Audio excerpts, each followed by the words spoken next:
이제 하나님의 일꾼으로 자천하여 많이 견디는 것과 환난과 궁핍과 고난과 매맞음과 갇힘과 난동과 수고로움과 자지 못함과 먹지 못함 가운데서도 깨끗함과 지식과 오래 참음과 자비함과 성령의 감화와 거짓이 없는 사랑과 진리의 말씀과 하나님의 능력으로 의의 무기를 좌위에 가지고 영광과 복됨으로 그러했으며 악한 이름과 아름다운 이름으로 그러했느니라.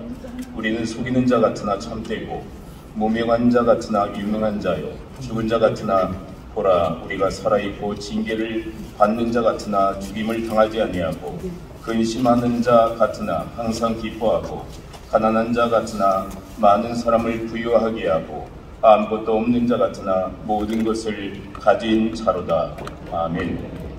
은혜 광성교회를 담임하시는 박재신 목사님 나오셔서 하나님의 일꾼으로 자천하는 자는 이라는 제목으로 하나님의 말씀 전해주시겠습니다.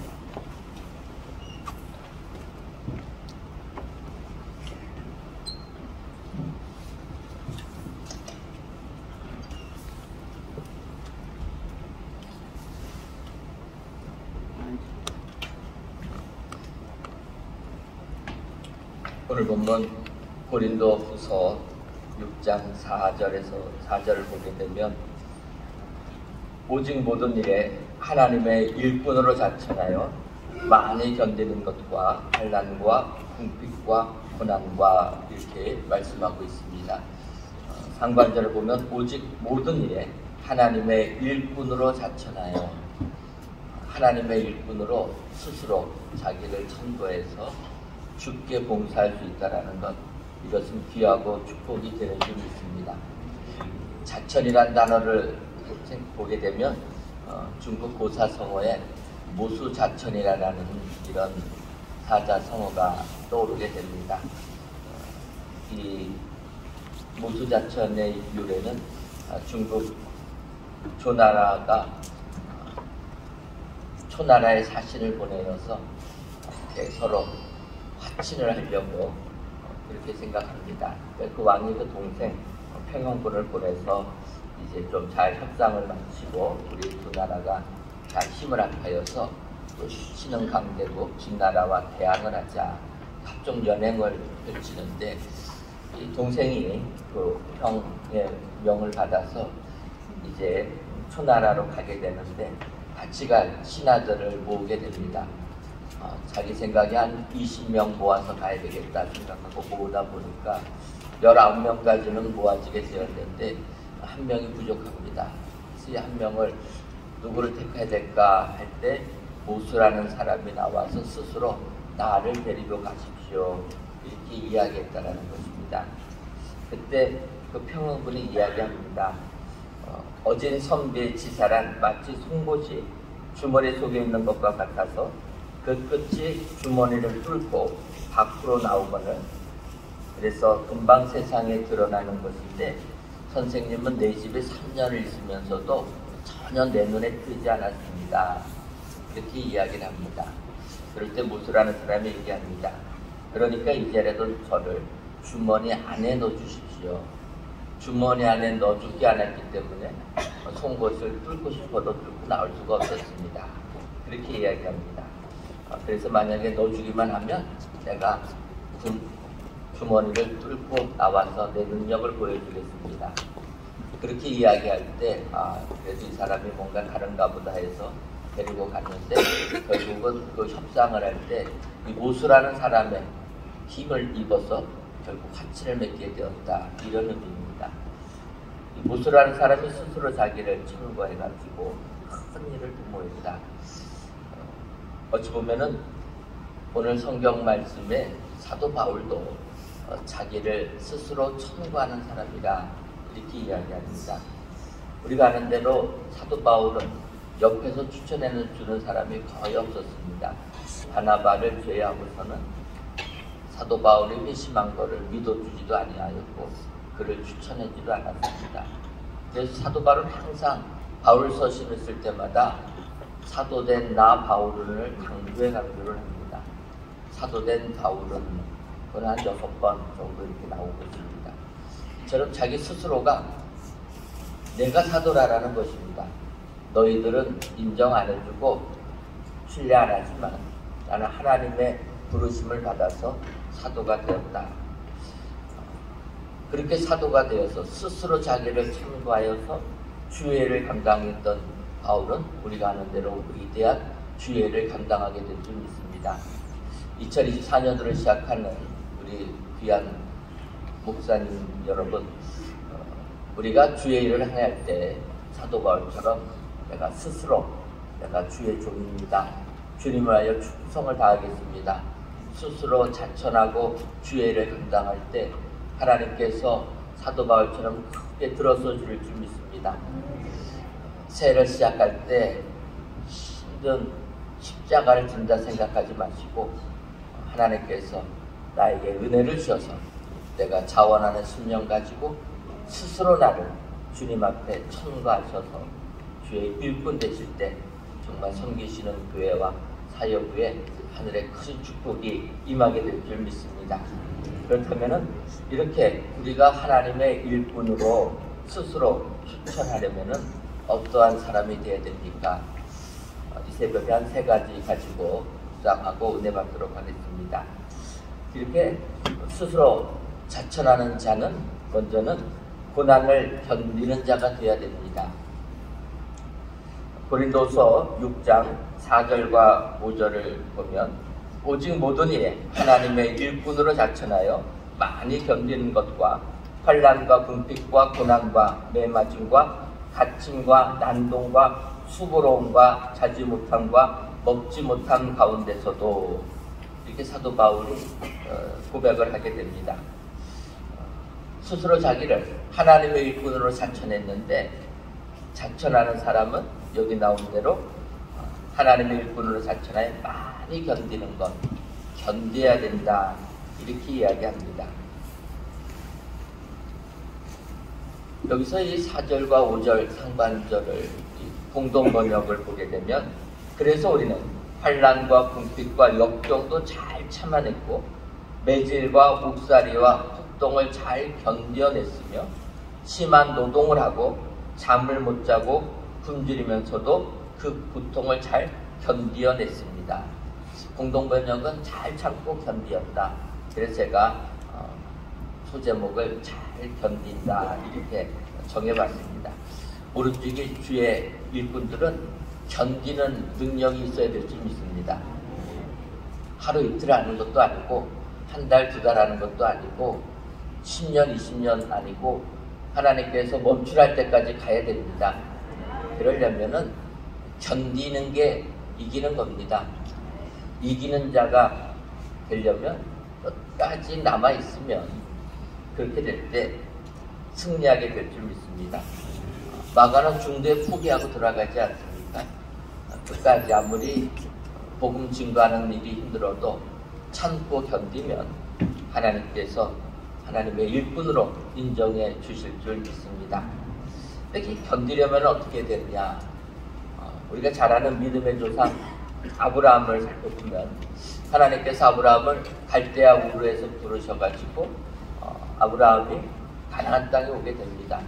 성경 보면 하란의 가정 속에 하란에 머물다가 75세 때 아브라함이 가나안 땅에 도착하게 됩니다.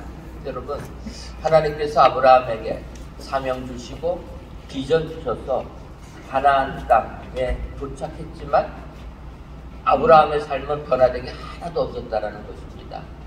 우리가 그렇게 생각하기 쉽습니다. 주님의 사명 받고 나가면 내 환경이 시온의 대로로 활짝 열려질 것이다. 이렇게 생각되기 쉬운데 믿음의 조상 아브라함이 가나안 땅에 도착했을 때에도 그의 삶은 변화된 것이 없었다는 것입니다. 우리가 아는 대로 하나님이 약속하신 지시할 땅 가나안 땅에 도착했지만 그곳에 흉년이 생겨서 다시 애굽으로 내려갈 수밖에 없었던 것이 아브라함이라는 것입니다. 아니 하나님께서 약속하셨고 주신다고 하셔서 갔는데 그 땅에 흉년이 내리는 게 말이 됩니까? 하나님께서 약속한 땅을 갔으면 풍년이 임해야 되는데 성경은 흉년이 임했다라는 것입니다. 것입니다. 이럴 때 우리는 절망하고 좌절합니다. 주님이 보내신 사역지가 활짝 열린 것이 아니라 고난에 닥칠 때 절망 속에 빠지게 되는 것입니다. 그런데 아브라함은 견디었다라는 겁니다. 현실에 아무것도 변한 것이 없어도 사명 갖고 나갔는데 내 앞에는 활짝 문이 열린 것이 아니라 꽉꽉 문이 닫혔는데도 아브라함은 견디었습니다. 그래서 애굽에 내려가게 되었고 다시 가나안 땅에 오게 됩니다. 이렇게 가나안 땅에 오게 되면 그러면 이제는 하나님이 복을 주셔야 되는데 복을 주신 것 같았습니다. 하지만 그 안에서 또 문제가 발생합니다. 조카 롯과 같이 살 수가 없었다는 것입니다. 우리가 아는 대로 아브라함이 모든 것을 양보합니다. 삼촌이 양보하면은 조카가 어떻게 됩니까? 너가 원하는 거 너가 선택해서 가라. 그러면은 조카는 어떻게 됩니까? 제가 가면 삼촌이 가셔야죠. 근데 이 조카 롯은 어떡합니까? 감사합니다. 사실 우리가 양보할 때는 좀 서로 양보해 주기를 원하는데 그렇지가 않았습니다. 조카한테 양보하니까 감사합니다 하고 눈에 보기에 에덴 동산과 같다 하는 가장 좋은 땅 조카가 다 차지하고 가버립니다. 이때 이 아브라함은 얼마나 힘들겠습니까? 그러면 이렇게 좋은 땅 차지하고 갔으면 잘 살아야 되는 것 아닙니까? 내 거 다 가지고 갔는데 잘 살아야 되는데 롯을 보면은 거기서 또 문제가 생깁니다. 롯이 잘못한 건 아니고 소돔 나라가 그돌라오멜 동맹군에 의하여서 망하는 것 아닙니까? 롯이 사로잡혀 갑니다. 우리가 아는 대로 조카 롯이 그돌라오멜 동맹군에 사로잡혔다니까 아브라함이 자기 밑에 있는 종들 다 모아가지고 318명 데리고 그 동맹군을 칩니다. 거기는 동맹군입니다. 그런데 아브라함은 318명 가지고 조카 롯 구하겠다고 전쟁을 하는 겁니다. 불가능하죠. 하지만 아브라함은 조카를 구하기 위해서 밤에 기습해가지고 조카를 살려냈다라는 것입니다. 고난의 연속이었습니다. 개인이 동맹국, 국가, 연합군을 상대해서 전쟁을 했다라는 것 불가능한 건데도 그는 그 고난 뒤로 하고 조카 구원하려고 전쟁을 시도했다라는 것입니다. 더 나가서 이 정도 되면은 좀 질이 발짝 열려야 되는데 또 편하다 싶다 보니까 문제는 후사가 없는 겁니다. 그래서 아브라함이 인간적인 방법을 썼다가 문제는 사라하고 하갈의 그 갈등 속에서 결국 이스마엘을 낳고 이삭이 젖될 때 이스마엘 내보내지 않습니까? 아브라함의 일생을 보게 되면 하나님이 약속해 주셨음에도 불구하고 그의 삶은 고난의 연속이었다. 그럼에도 불구하고 아브라함은 그 고난을 견디었다라는 것입니다. 여러분 2024년도를 시작할 때 하나님께서 우리들을 믿음의 조상 아브라함같이 세워주신 줄 믿습니다. 그것을 믿으신다라면 아브라함을 기억하시고 주님의 일을 감당할 때 고난이 닥친다 할지라도 절망하지 마시고 포기하지 마시고 아브라함처럼 끝까지 견디게 될 때 하나님께서 크신 축복 주실 줄 믿습니다. 바울사도는 본문에서 고백합니다. 환난과 고난, 궁핍 이렇게 얘기합니다. 바울사도가 말하는 환난과 궁핍은 다시 매맞음과 갇힘과 선동당하는 겁니다. 얼마나 큰 고통입니까? 사도 바울은 복음 전하다가 많이 맞기도 하고 목에 갇히기도 하고 여러 난동과 소란 속에서 그 한가운데 있었던 사람입니다. 더 나가서 그 궁핍이라는 것은 수고하고 일하면서 복음 전했습니다. 낮에는 일하고 돈 벌고 또 밤에 나가서 복음 전하고 돈 벌면서도 돈 버는 게 목적이 아니고 복음 전하는 게 목적이라 그는 항상 수고했다라는 것입니다.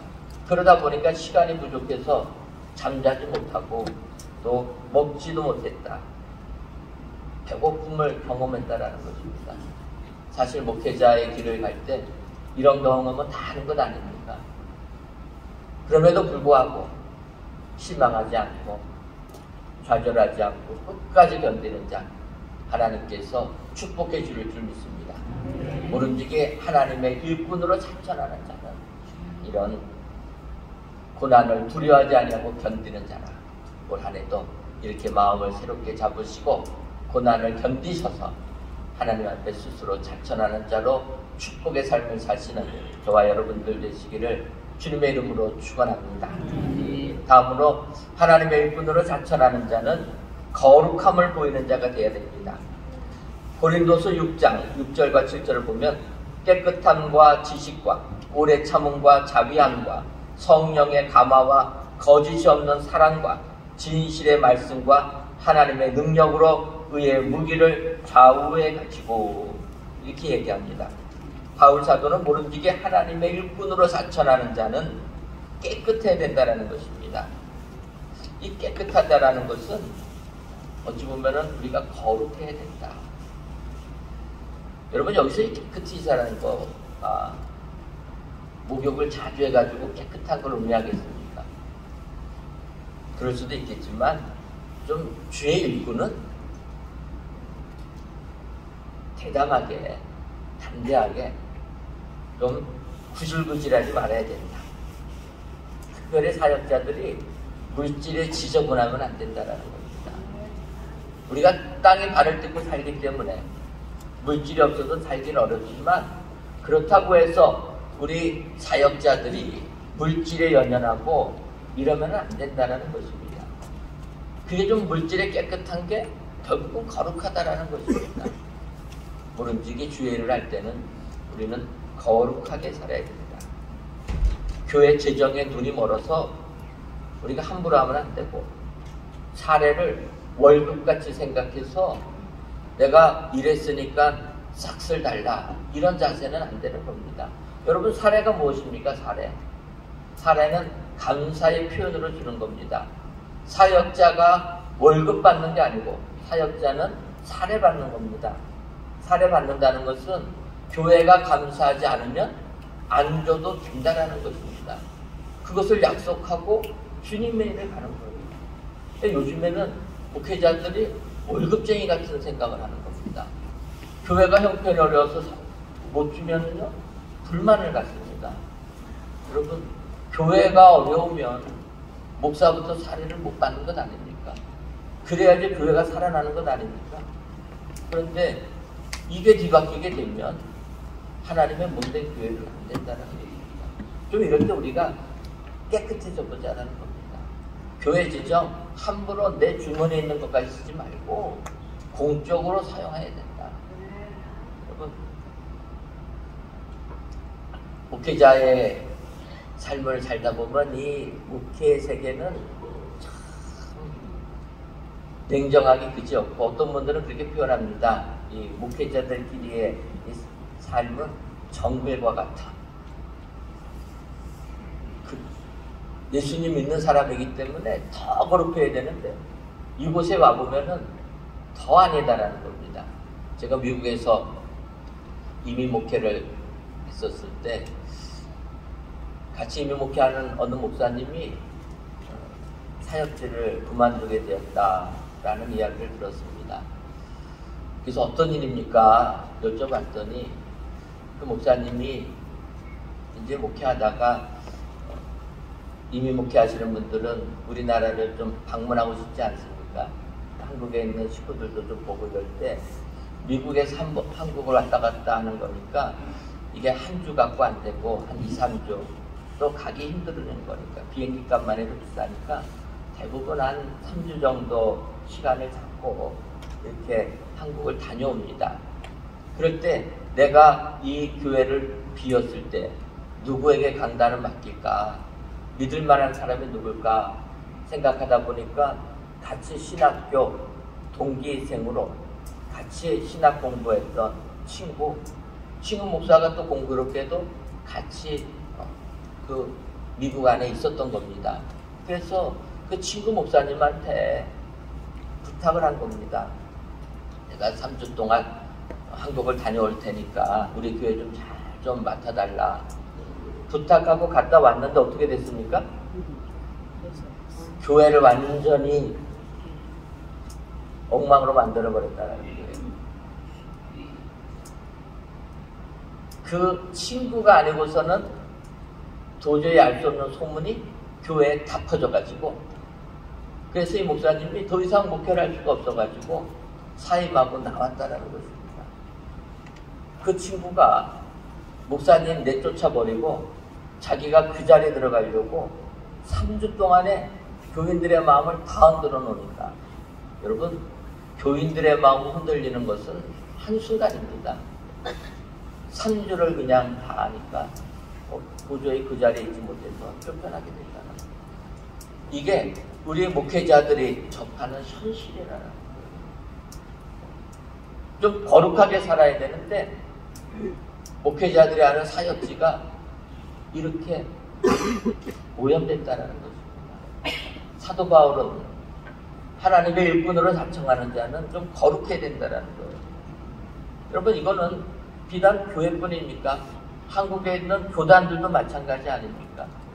지금 한국교회에 가장 문제가 되는 게 총회장님 선거 아닙니까? 총회장님 선거하면요, 그 비용이 20억, 30억, 40억 그렇게 들어가는 거예요. 그게 그럴 수밖에 없는 게, 제가 속했던 통합측을 보면 총대가 1,500명입니다. 1,500명을 1년 동안 선거운동을 하려고 하다 보니까 그 돈이 들어가는 겁니다. 20, 30억이 애들 이름도 아니고 자기가 총회장 되겠다고 쓰는 돈이라는 거예요. 그러니 얼마나 총회들이 타락하겠습니까? 그래서 많은 교단들이 이 금권 선거를 좀 없어보겠다고 제도를 바꾸는데 그게 안 된다라는 것입니다.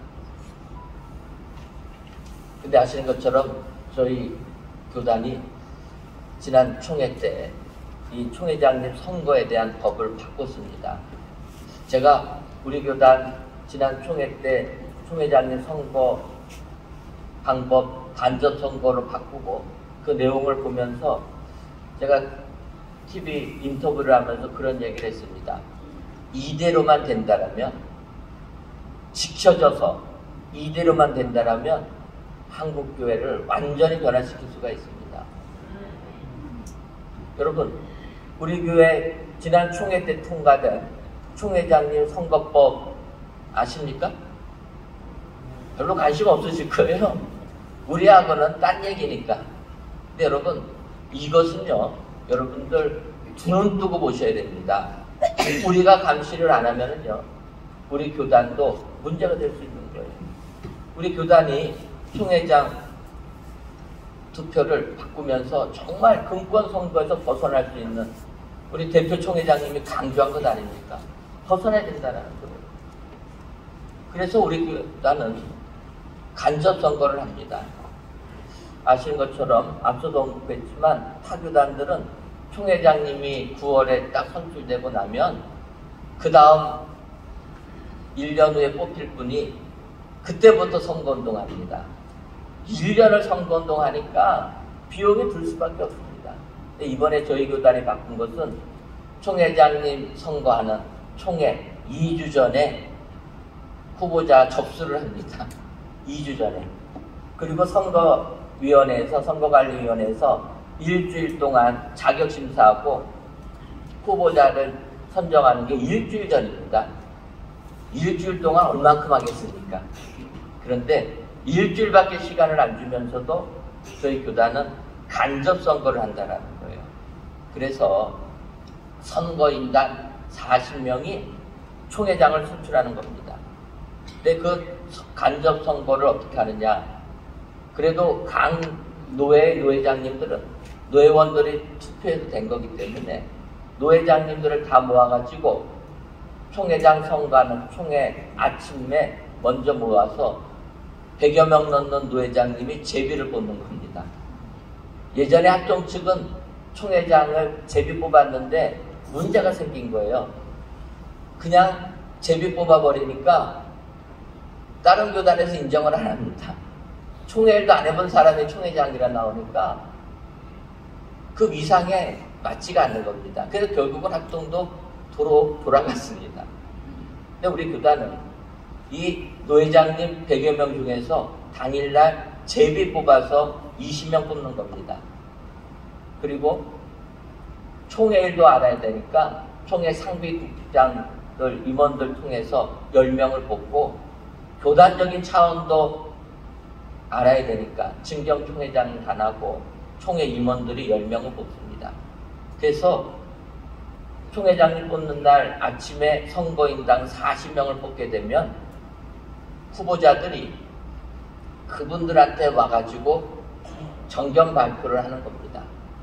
그리고 밖에 나가지 않고 그 자리에서 선거인단 40명이 투표하는 거예요.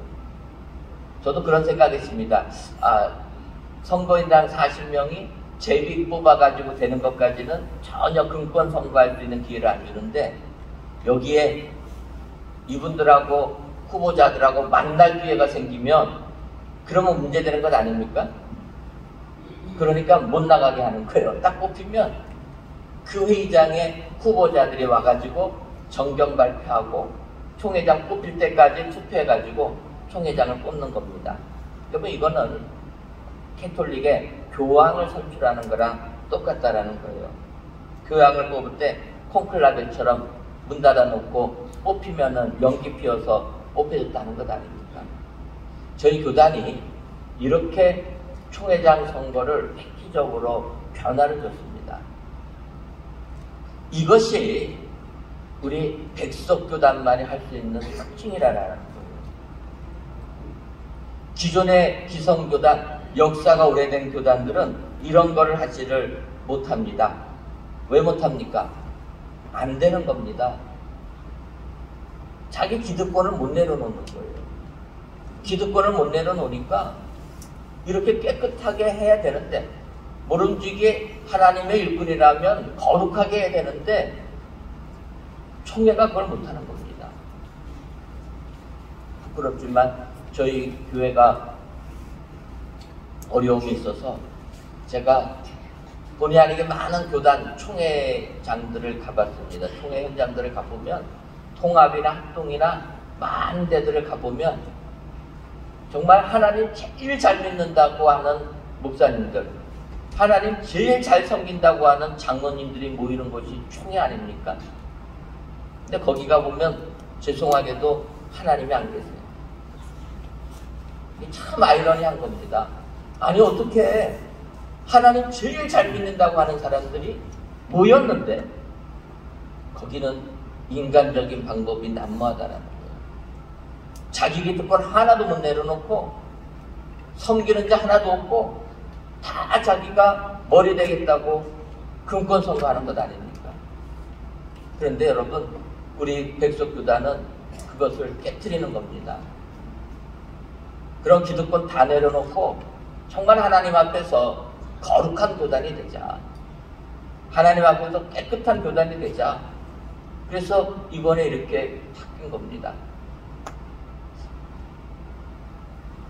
2024년도를 시작하시면서 우리가 백석교단 사역자라는 것 자부심을 가지기를 바랍니다. 타교단 역사는 오래 있어도 시도하지 못하는 거 우리 교단처럼 젊기 때문에 가능하다.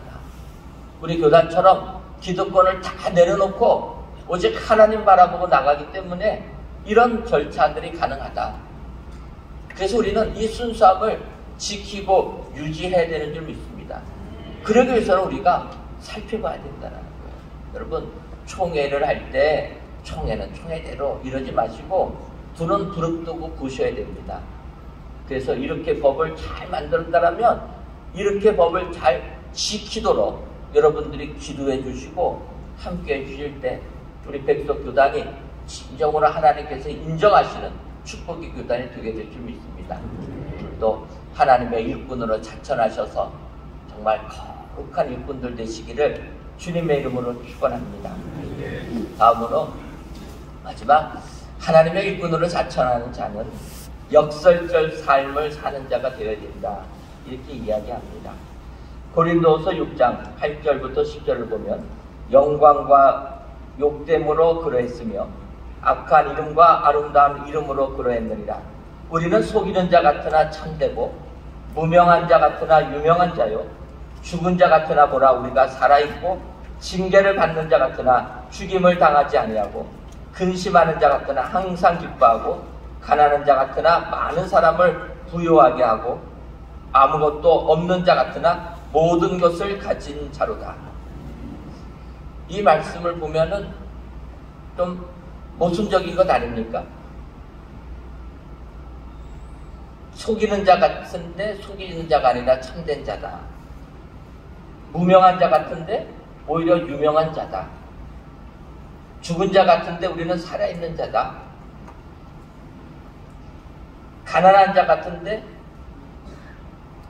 많은 사람을 부유하게 하는 자고 아무것도 없는 자 같은데 모든 것을 가진 자라. 여러분, 이게 우리 신앙의 묘미가 되는 줄 믿습니다.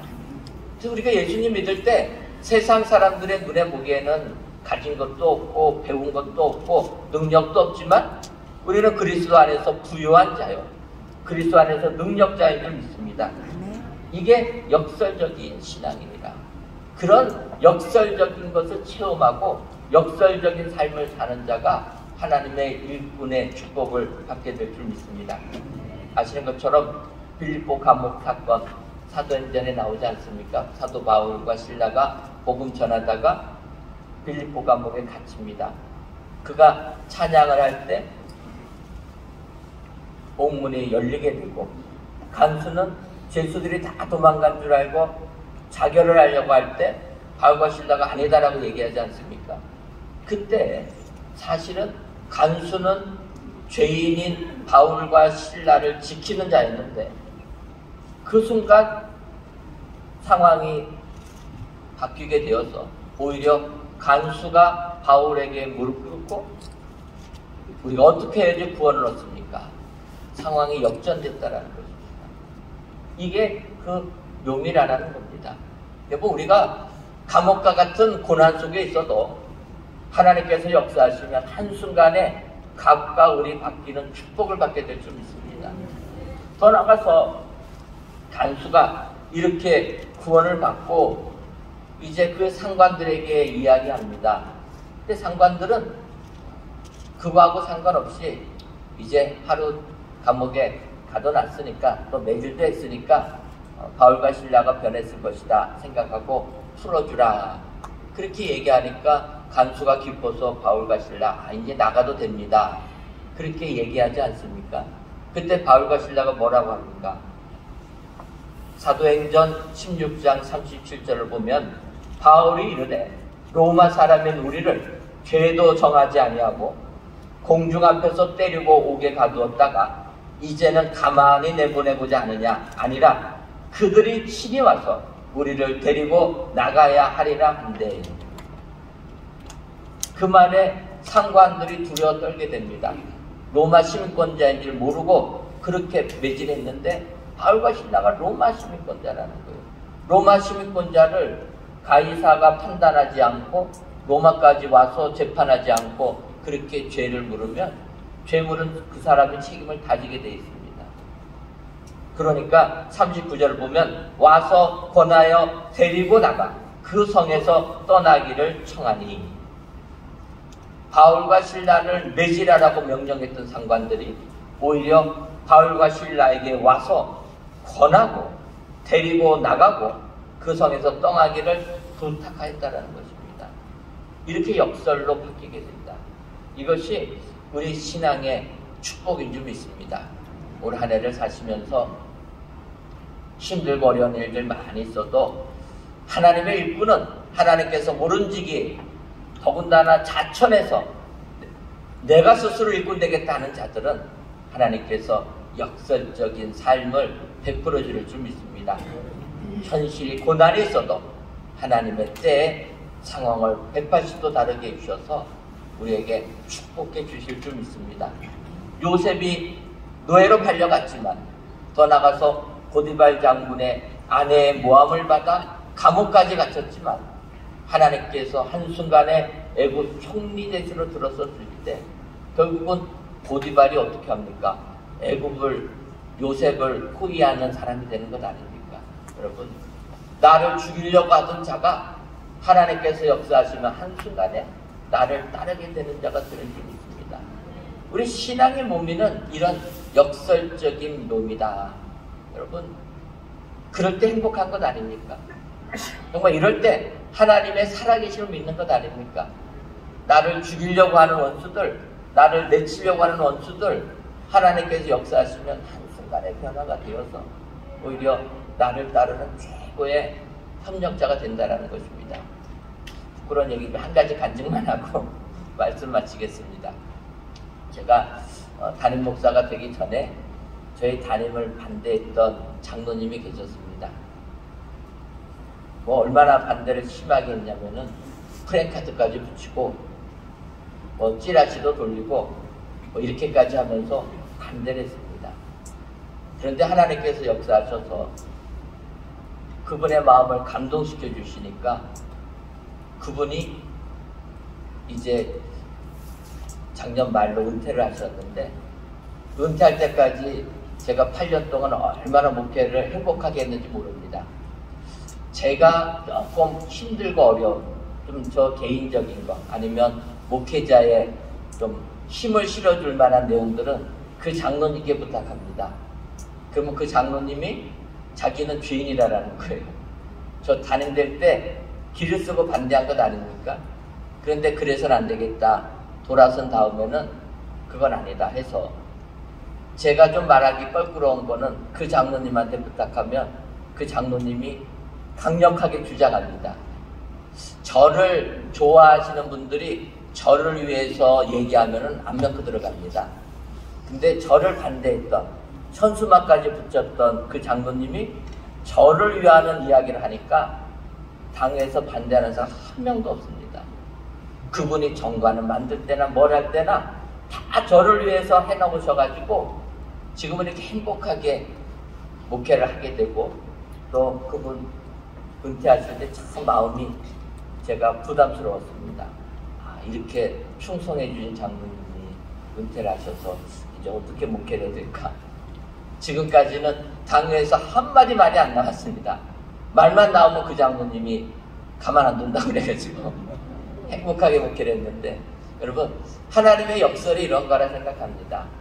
나를 원수 삼고 반대했던 자 하나님이 마음을 돌이켜주시니까 최고의 충성자가 된다.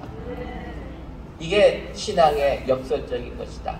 하나님의 일꾼으로 자천하는 자에게는 하나님께서 역설적인 은혜를 주시는 줄 믿습니다. 올 한 해 현실이 암담하고 힘드셔도 하나님께서는 내 삶을 변화시켜 주시고 나에게 크신 은혜 주신다. 내가 무명한 자 같으나 유명한 자 삼아 주시고 내가 없는 자 같으나 가장 부유한 자로 삼아 주신다. 현실에 절망하지 마시고 좌절하지 마시고 역설적인 하나님 신뢰하셔서 올 한 해도 하나님의 일꾼으로 자천하셔서 하나님 주신 축복을 받아 누리시는 저와 여러분들 되시기를 주님의 이름으로 축원합니다. 기도하겠습니다. 하나님 2024년도 은혜롭게 출발하게 하시고 백소총회 목회자 영성대회를 갖게 해주시니 감사합니다. 바라기는 영성대에 참여하신 모든 목회자들 올 한 해도 하나님의 은혜가 충만하게 하여 주옵소서. 더 나아가 섬기시는 교회 위에도 또한 우리가 속한 백석 총회 위에도 또한 총회를 이끌고 가시는 대표 총회장님, 총회장님, 모든 총회 임원들 그에도 협력하는 모든 분들 위에도 함께 해주셔서 2024년도 승리하는 저희들 되게 하여 주옵소서. 하나님의 일꾼으로 자천하는 자는 먼저 고난을 견디는 자가 되어야 되고 거룩함을 보이는 자가 되어야 하며 역설적 삶을 사는 자가 되어야 된다 말씀하셨사오니 2024년도 하나님의 일꾼으로 자청하여 하나님의 일꾼으로 합당한 목회자들 다 되게 하여 주옵소서. 그리하여 섬기시는 교회에도 올 한 해 하나님의 은총이 가득 차게 하시고 더욱더 부흥 발전하여 영육 간의 평탄한 사역을 감당하시는 우리 모든 목사님들 되게 하여 주옵소서. 예수님의 이름으로 기도하옵나이다. 아멘.